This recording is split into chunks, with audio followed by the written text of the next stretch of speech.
Hello everyone, good night. Welcome back to my channel. আশা করি আপনারা সবাই ভালো আছেন, আমিও ভালো আছি মোটামুটি। আপাতত বর্তমানে আমার জন্যে সরস্বতী পুজো মানেই একটা দারুণ গোটা রান্না খাওয়ার উৎসব। যদিও আমার শ্বশুরবাড়িতে কিন্তু গোটা রান্নার চলটা নেই। অন্যান্য ষষ্ঠী পুজো আছে, রান্না পুজো আছে, কিন্তু গোটা রান্নাটা নেই।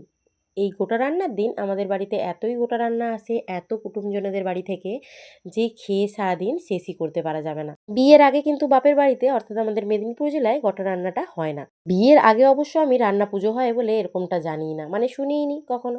বিয়ের পরেই এত নিয়মকানুন শুনেছি, তাও আবার শ্বশুরবাড়িতে এসে।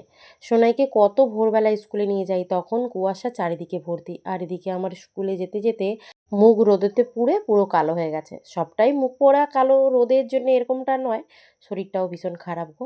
মা কিছুটা রান্না সেরে রাখে আর বাকিটা রান্না আমি এসে করি। মিলে মিশে এইভাবেই কেটে যায়। আর আজকের মেনু কিন্তু এইগুলো: